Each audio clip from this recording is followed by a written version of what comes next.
Okay, how'd you get into fasting? It was the Orthodox fast. Okay. So the Orthodox, are we really, is this all going in? Great.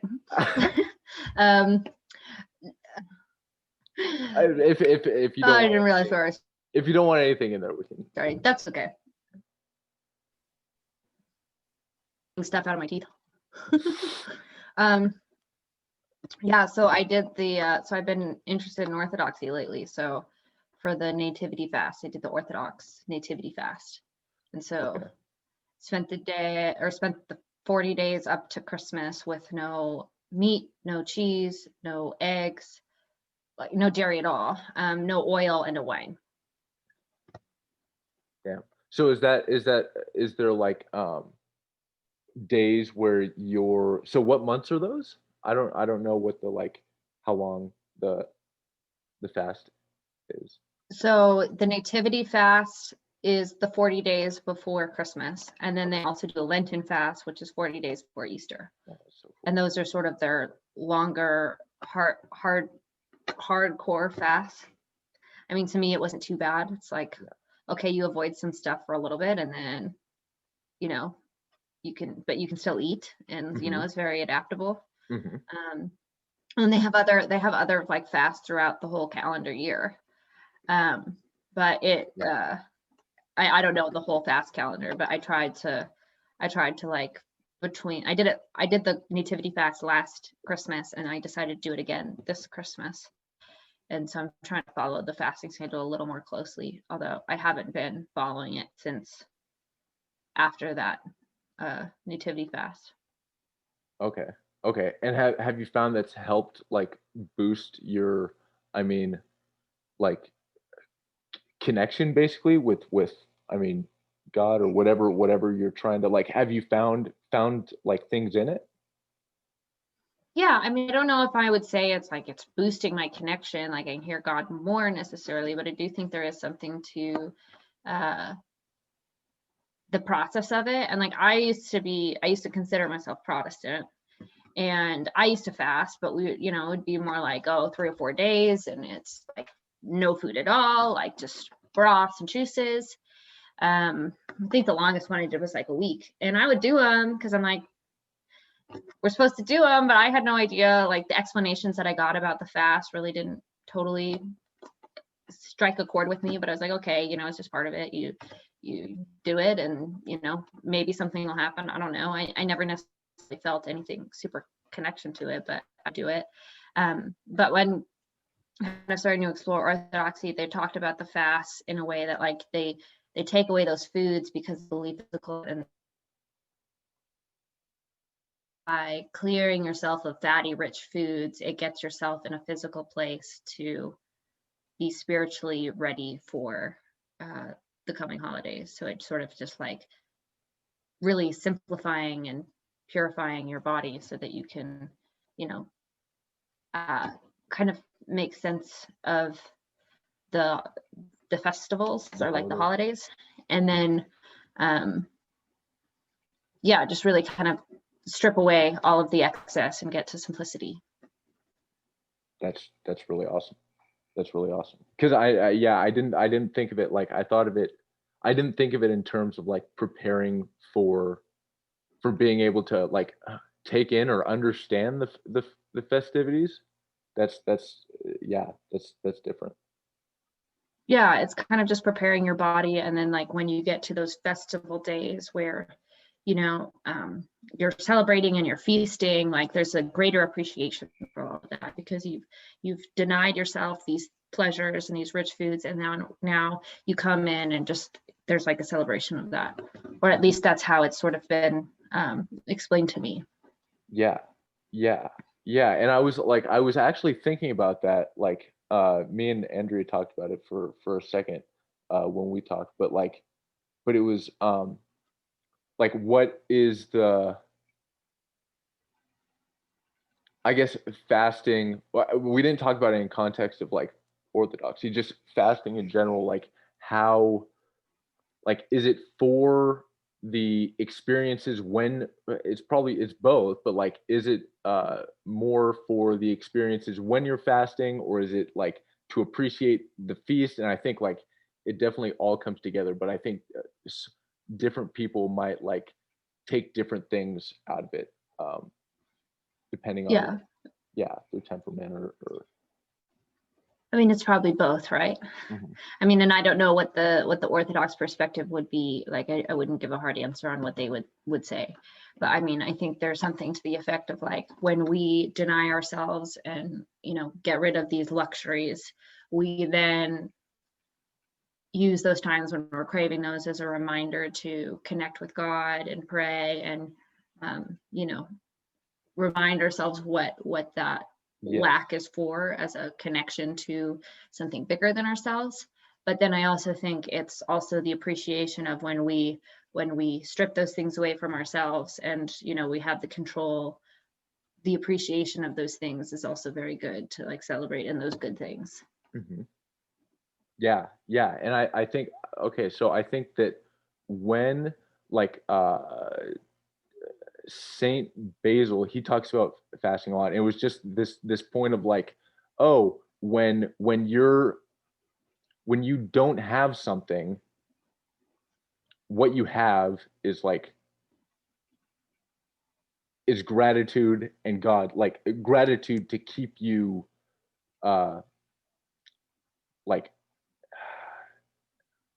that's what you have when you don't have like the luxuries, basically, is Mhm. you have gratitude for life. And I think that is like really important to um like remind yourself when you don't have these things. So I think yeah, yeah. Yeah, I mean, it really depends on your mindset, right? I think for me, realizing that I could survive without all of these things and still have a really enjoyable life and still enjoy food and, Mhm. find the creativity and, making the best of a situation and something that I'm being myself was like a good learning lesson. There was definitely the first couple days I was very exhausted. Like I could feel the lack of energy in my body. And during that time, it was actually pretty like stressful for me personally. And so it was like, I'm already weak because I'm not eating the way that I usually do. And I was actually eating more than I usually do because I was just trying to like get the calories that I, was with all the vegetables and all of the things without like the meat and stuff. But that, just the lack of energy I was feeling from that, dealing with a lot of the other things was like a real test of like pushing through and like how to manage within the exhaustion. But like yeah, it was a good experience. So you found like there were times where you were like tired when you were like trying to so you were staying away from, was it just what kind of meats? Was it just red meats? All meats, meat, chicken, fish, eggs, oil, dairy, and then wine. So I was basically vegan with no oil. So that's also hard too, because like, okay, a lot of things have oil in them. Like bread has oil in them. Like a lot of the times you go cook. And like if I had to go out to eat, I would just like do my best to avoid the things. Sometimes you're not going to avoid oil, but yeah, so it's a lot of things. And so the first couple days I definitely felt winded, felt kind of exhausted. I went like I think it was like the second or third day I tried to go on like a little longboard ride to get out and like clear my head, and I was like, oh, I'm not getting very far. So it Were was you like winded? Like you didn't like pass out on the longboard or anything? no, no. Okay. I was just winded. I could feel I was really tired. I could feel like that I didn't have a lot of strength in my body. And so it was like, okay. So I just sort of turned around and went back. Didn't get too far, but no, I didn't Yeah. like pass out or anything. Yeah. Yeah.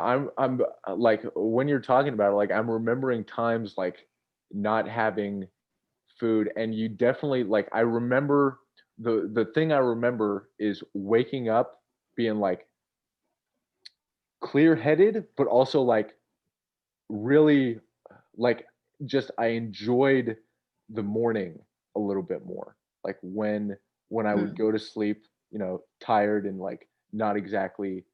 Yeah, I would just go to sleep tired, and like, uh, but that's one thing I definitely remember is waking up and just enjoying like the morning more.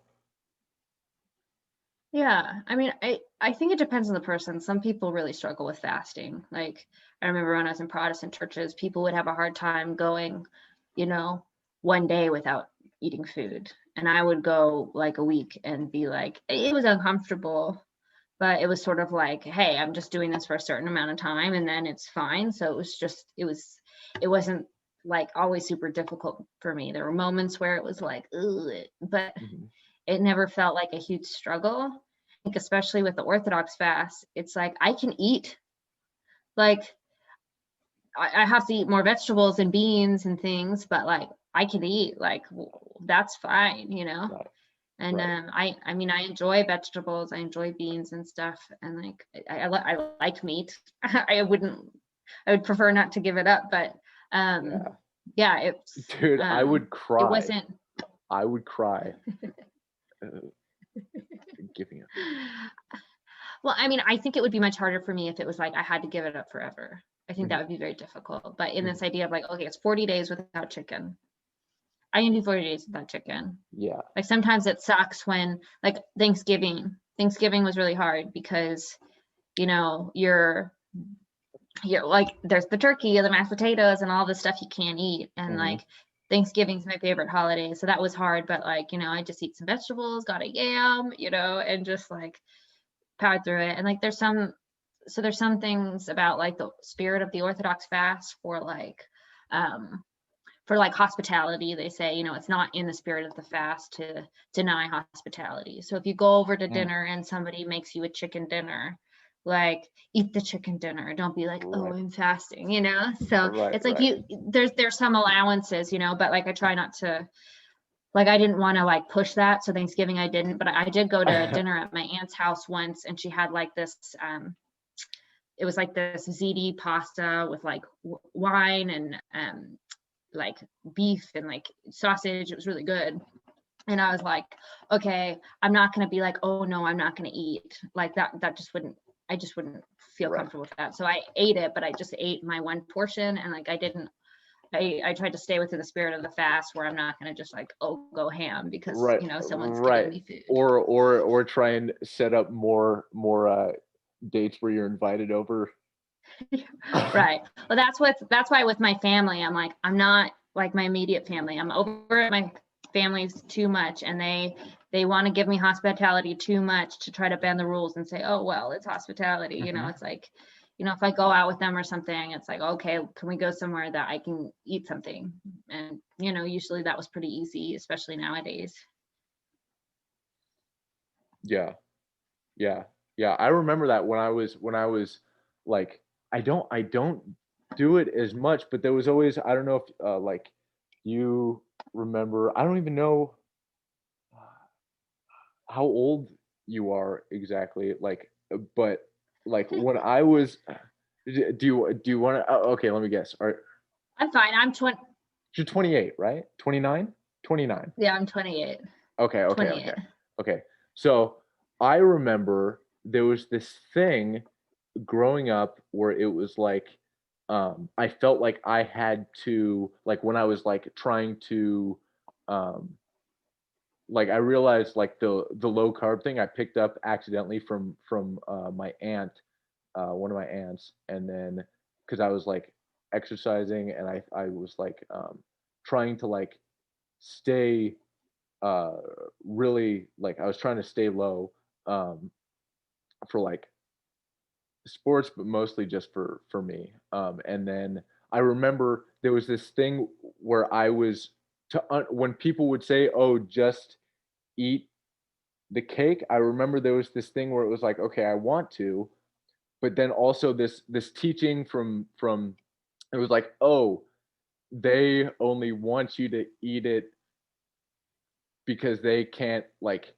handle it or it makes them," and I don't think that's uh totally true. I No, think in very few cases that's like there's something, you know, weird behind it, but I remember that being the teaching is like, oh, people want you to keep you from your goals. I don't know if you ever like Oh, yeah, well, of course there's some people like that, but I tend to be a person that I would rather assume the best intentions mhm, of the people around me than the worst, yes, even if they have the worst intentions. And I right, don't mean that in a naive way where I'm just like, oh, well, everything's fine. And if I'm wronged, I'd rather just assume that, it's most likely not just yes, malintention against me. yes, Or if and something's doing, I don't think everybody's out to get me. yes, yeah, yeah, yeah. And I think the principle of like, oh, when you go over to someone's house, like having the principle of that hospitality thing works for like uh, most like it's not going to keep you away from your goals, and I think it's like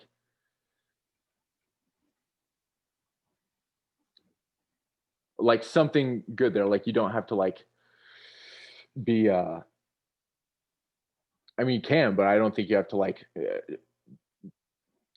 go the opposite route of like, okay, I'm never going to um like break this even if I'm with like uh, people. I mean, Yeah. yeah, yeah. I mean, I think it's all It's intentions. I strange mean, though. I think there are some times where people do try to peer You're pressure right. you into certain things, and I don't think it's because they want anything against you. I think it's an insecurity with them where they don't want to be the only ones doing it. And I found this especially with like drinking cultures. Mm, Not always, but I don't drink much, and mhm. so I'll have a drink maybe sometimes, but sometimes I'll go to bars and just be like, oh no, I don't want anything.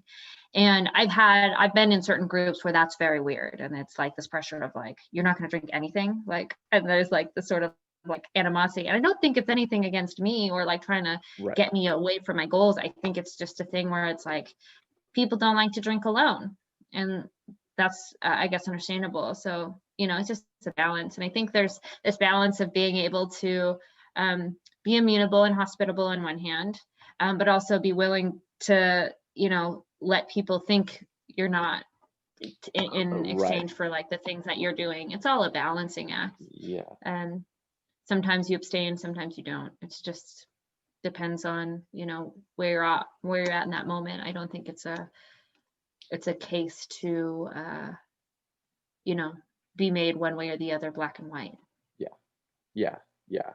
Yeah. No, definitely. Definitely. And I think you're right. Like it's about like your intention basically. Um yeah. Yeah. Yeah. Yeah. Yeah. Um okay, so I could try and go more into that, but the interviewee um stuff, I don't know how Whatever you want to do, Shane, let it flow. okay. This is your podcast. Okay, so um I guess okay, sure. I guess one more thing on, so how many times had you had to you said there was you went over to one family member's house once when you um okay. Okay. Yeah, I've only broke one. Well, like broke, and I don't even necessarily count it as breaking because I think it was staying within the spirit of the fast. But I Mhm. never cheated outside of what was required. And then when I was on my own, I would always try to avoid like fake cheeses or fake meats or anything that was sort of like richer. Like I tried to be more simpler on my own. But if I did go out to eat or something, like I'd be a little bit more flexible and saying like I'm still going to stay vegan. But like if like if they're going to get pizza, I'll just get the vegan pizza, the one that like avoids most of the things and not be like too ridiculous about it. Right, right, Um, right. so, but no, um, I did it the whole time and I found it relatively easy. There were definitely times where, like, especially towards the end, I'm like, I can't wait to eat mashed potatoes, but Do you do it you wasn't too bad. do you remember the meal you broke the fast with? Yeah, so it was Christmas morning. we had an egg casserole that was like cheese and meat and veggies, and then some of those like Pillsbury Doughboy croissants, and yeah, the Pillsbury cinnamon rolls. I had a little bit of fruit, and then after that, I had a little bowl of mashed potatoes and like pasta and stuff. So that's my second breakfast. But yeah, so it was not a bad meal. Everything tasted very good. Okay, and that actually, so it reminds me of like I was actually thinking like about the symbolism of food, like in stories when you see food, that's usually pertaining to um like information, right? Like Hmm. something that you like um like the tree of knowledge, right? um or or I just I when I think of food as a like it usually means something you take in and you integrate, that you kind of build yourself and the world out of. um Hmm. but but yeah, so I don't know if you had any uh I know, I've never thought about that before, the symbolism of food and what it could mean. I mean, I think there's so many things. Like in one sense, yeah, there's definitely this sense of like, tree of knowledge of good and evil. It's like this information and like taking those things into our own hands. I think for me, when I think of food, I think of community and the idea of breaking bread and how that breeds this connection between people. There's something about the experience of eating and sharing food that is deeply human and deeply intertwined with connections of meaning. Um, so it's interesting. Food has this funny way of, taking us back to certain times, or bringing people together and in a just way yeah, that nothing else can.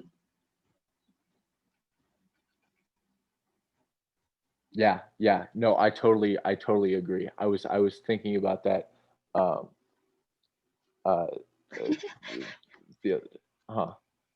Well, I was just thinking about when we did the podcast with Kevin, and we got the nachos, Yes. and Ferdy was making fun of me because he was like, "It seemed like you were the only one enjoying the nachos." So I Yeah, was just, it's like I just that's kept seeing your hand. just no shame. Like I'm yeah, and that's I mean, and no, I say no shame, but no shame even uh there wouldn't be any shame for you to not have, okay. Does that make Yeah, yeah, yeah. work?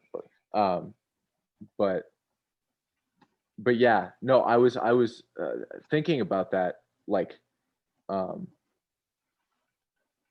a, not a lot. It was just like that is like, I think you could call it one of the main like purposes of food. Besides, it's like, okay, you build yourself with food, but more than that, like that is like a primary way people build connection. I mean, like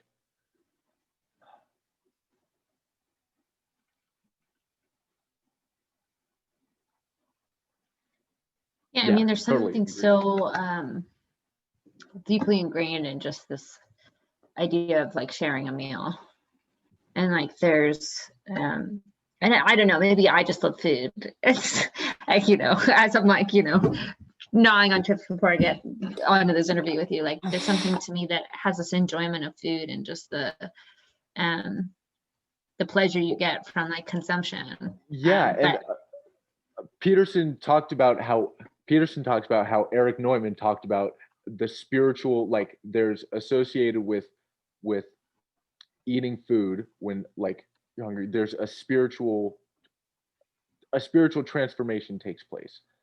and that was like, yeah, it's nuts. It's nuts. Yeah. I think there's something too, like there's one thing to sit and consume food for your own self-building, like, because we could just eat boiled chicken and vegetables every day for our lives, or, we'd find a way to sustain. And there's a difference Go between, Jocko. eating for self-pleasure of like, oh, the elevated meal, the things that are the favorite, the things that give you the comfort. And then there's Do you even know a whole how nother level. often Nietzsche ate fruit? He had a lot of fruit, my friend. But anyway, Oh continue. yeah. Yeah. um but I think it's just a whole nother level when you then say there's another element to enjoying food with other people, whether it's a great meal or a crappy one. There's something to that joint experience of coming together to like eat food and like nourish ourselves. Yeah. Yeah. Okay, I'm noticing I've done it like in one other. I need to like, I don't want to be the joke. Holy fuck.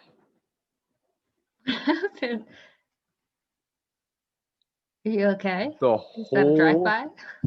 the whole house. Okay, there was just an earthquake. Oh wow, That dude, crazy. that was like a hold on one sec. My people are hold on one sec.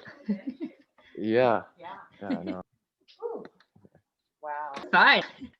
That sounded pretty loud. It sounded like something like a rack of like curtains fell or something. Yeah, dude, the whole it wasn't like it was okay. All right. You okay? Yeah. I'm okay. Um, so, but yeah. So, oh, I was saying like just not cutting off the person I'm interviewing. That's No, you're fine. No big deal. yeah. Um, but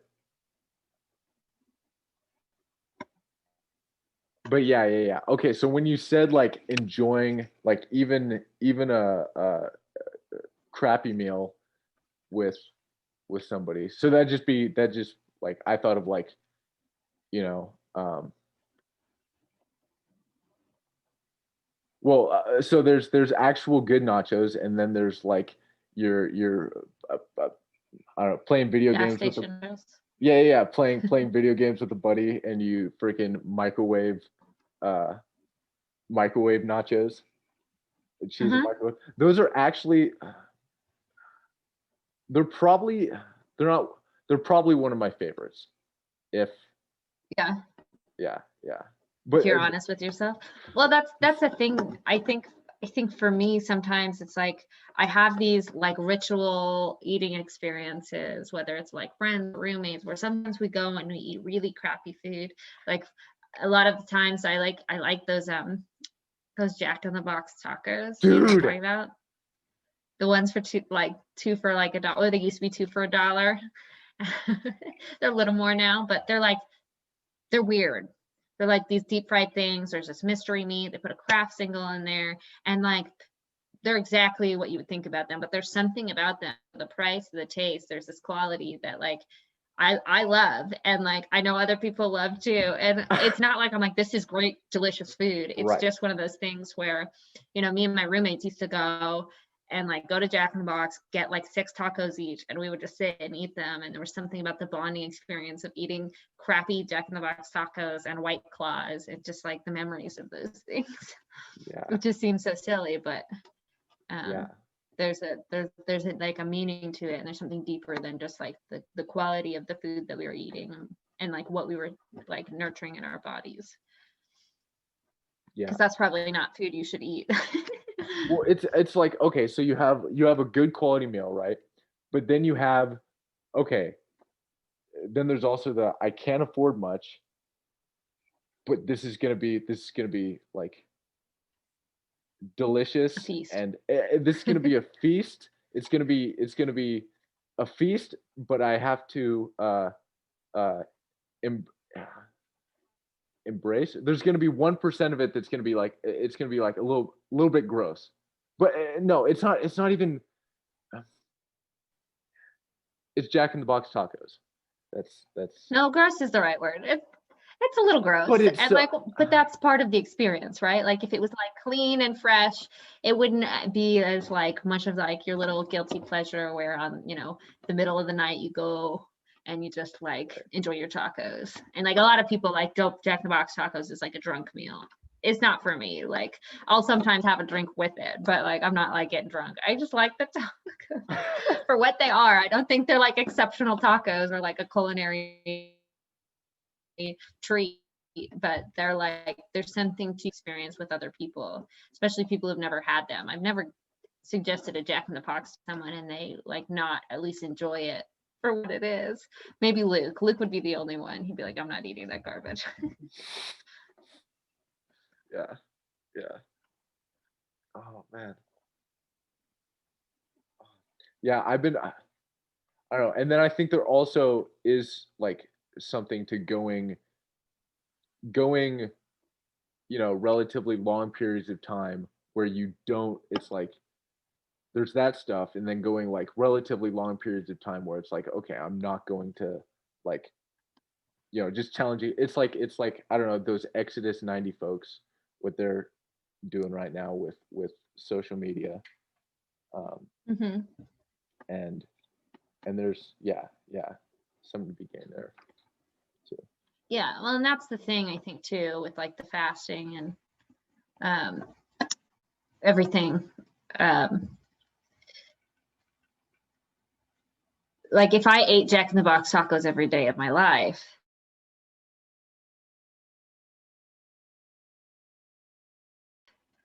no, that wouldn't be fun. That wouldn't be at Jack in the Box tacos. But because it's like a one-off thing and like I don't eat fast food that much, it's like becomes this experience of like, oh, we're gonna go do this thing and it's objectively gross. But like there's something about it and like the connection of it that like there's a type of beauty to it, I guess. Oh, you're still muted. I don't know if you're talking. Yes. Yeah.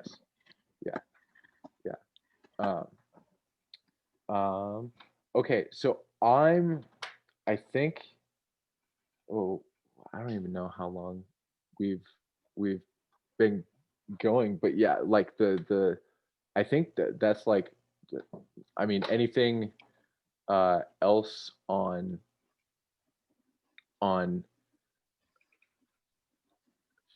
food? I don't know. I feel like I don't. Sometimes I can't tell whether or not if there's something on my mind, whether it has to do with, well, it obviously has to do with my personal zeitgeist, but like how much it has to do with like, you know, people um, in general. Um, like I know, like right now, people are probably going to be um, like with the whole COVID thing, people like aren't going to like have food. I think that's one difficult freaking distinction is like there's fasting, but then there's also, oh, I can't afford to have food right now. Yeah. And it wasn't, Right. did you ever hear that the difference was like um you're fasting if you have enough to get food or if you can have food, but starving is when it's just basically when it's not in reach basically, or you can't have it. Right. Yeah. Right. Which is almost shows us the luxury we have in ourselves that we can choose to fast. Like we can choose to not eat all of these things and be particular about those things. I think there is something to be said about like the privilege that is and the luxury that is. And I've been lucky enough to never have to feel like I had to starve. And that's not a reality for a lot of people. But I think in some ways too, just recognizing that I think just gets you outside of your world a little bit and helps you helps you learn how to like be, be more generous with what you do have, and stop being so short-sighted maybe in the way that we're eating and what we're doing, because it's like enjoy what you have, because there's some people who can't even have that. Yes, absolutely.